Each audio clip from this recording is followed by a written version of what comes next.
Happy weekend, everybody. I'm going to give you a little glimpse into what I made for dinner last night for the family. I made a pantry chicken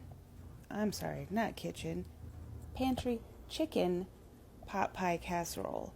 But instead of using biscuits for the top, I used cornbread. So here you have your cream of whatevers, and they look like vomit, but trust the process. It's fine. And you're going to put the cream of mushroom and the cream of chicken, whatever cream of soups you have on hand. You're going to add some milk to it. I bought local. Don't forget to buy local when you can. You're going to whisk all that together.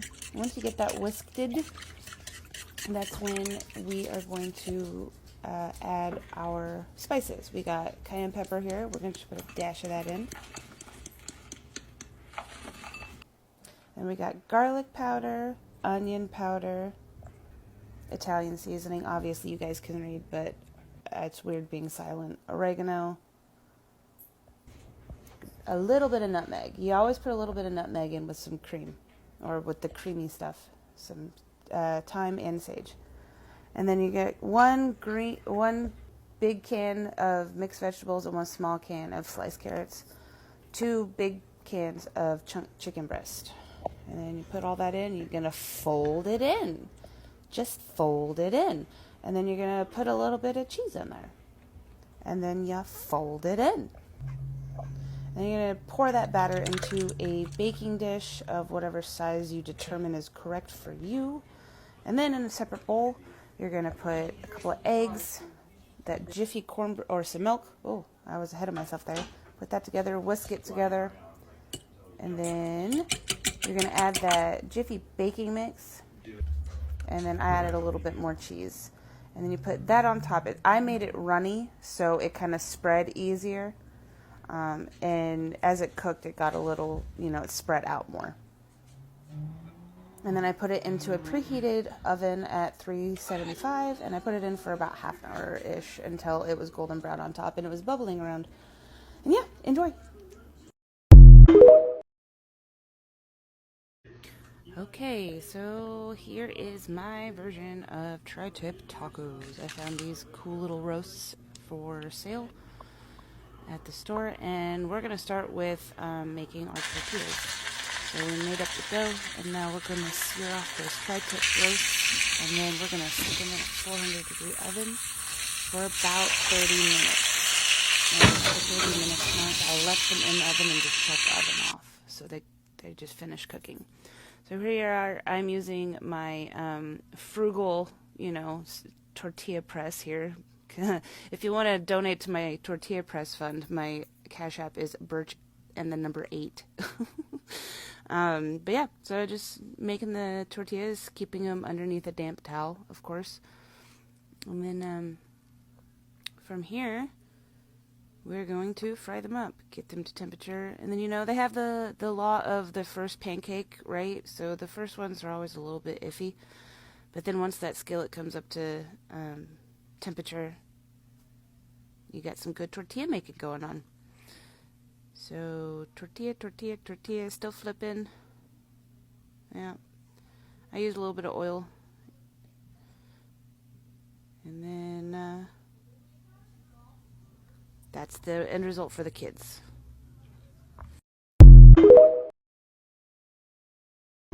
Happy New Year, everybody. I didn't do my time-lapse Tuesday this week because I had the sad... haven't seen the sun in a few weeks, but it's out today, and last night I felt like cooking some good stuff. Anyways, tonight we're making meatballs. Don't forget your beers, or whatever your drink of choice is. I added some of leftover roasted sweet potato, and they had pecans and craisins in it, so I added that to the meatballs as well. And I also did some Cheddar Bay biscuits, but they're Feta Bay biscuits because I didn't have any cheddar. Anyways, there's the meat all mixed up, and here are the tins that I'm going to cook the biscuits in. Look at how pretty they are. 425 for about 15 minutes until they're golden brown.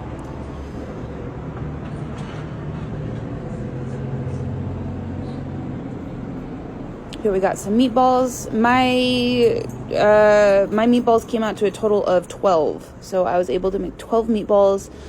I layered the baking dish with some marinara and any pasta stuff that you choose.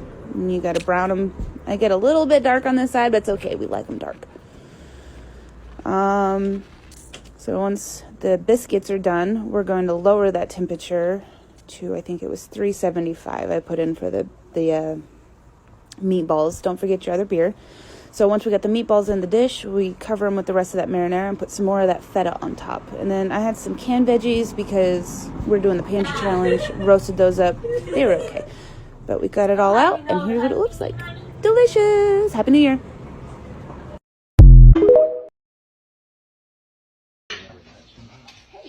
So I decided, since we're still doing the pantry clean out, I have a lot of goat cheese. I have a lot of different flavors. This one's truffle. I have blueberry vanilla. I have honey, and then I have plain.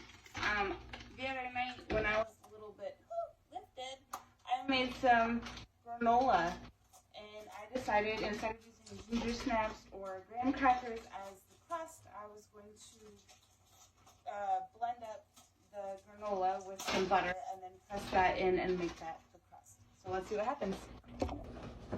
Alright, I got that granola and that butter in this food processor all crunched down and melted together. So we're going to now press that into a spring-form pan. That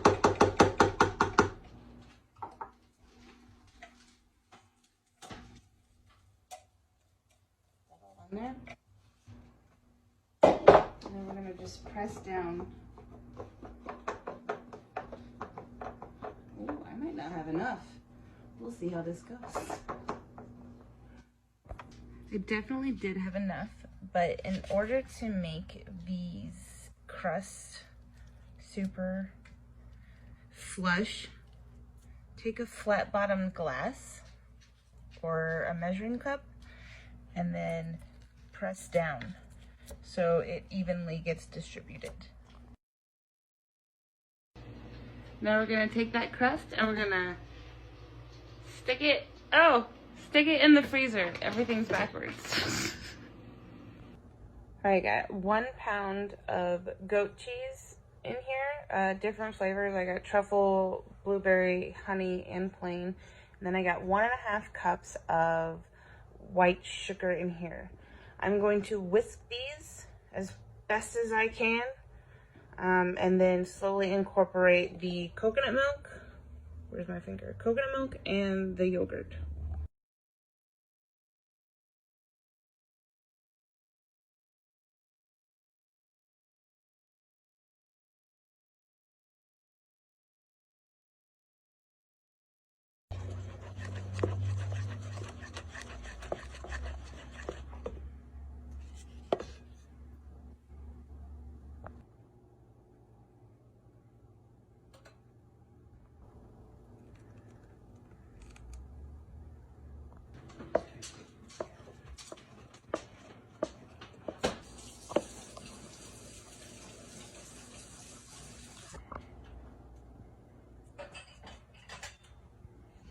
And it'll just be crickets.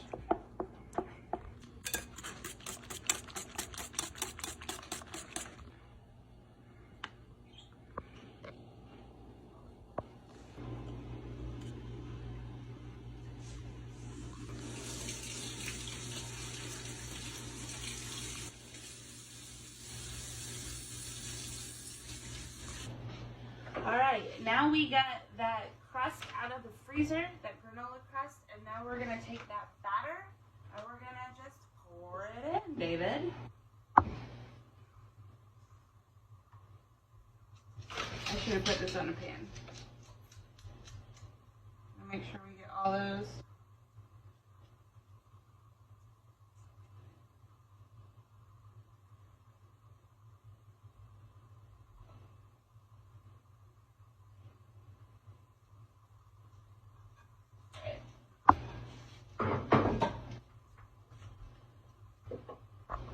We're gonna bake this in a preheated oven at 300 degrees for 1 hour, and then we're going to shut the oven off and let it cool for 2 hours.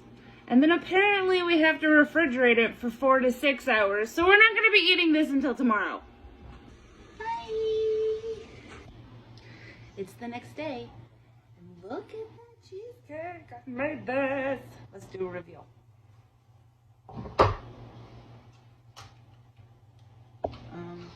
I've actually never used a springform pan before. Oh, there it goes.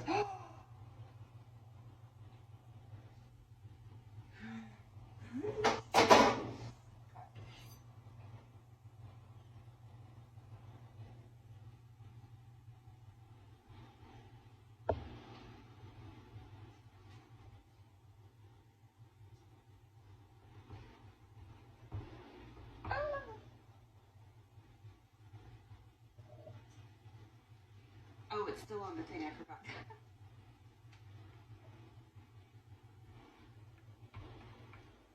Cut through one. There we go. Pause. Alright, we're ready. Look at that. You can see the blueberries and that. Ooh! Hold on. Can I have a towel? Okay. Okay.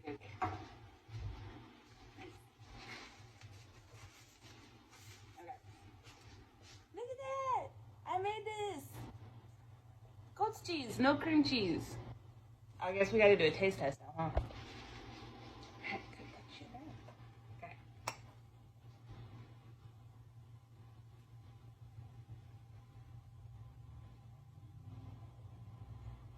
The truffle gives it a really nice earthy flavor. Truffle cream cheese, or goat cheese. Try some?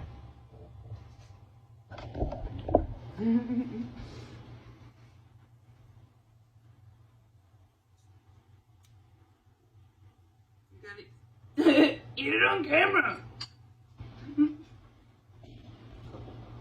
Say that again. No problem.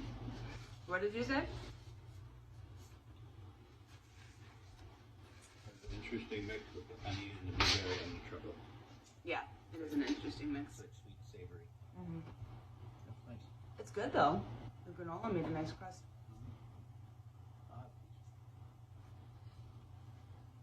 Spot. Gluten free.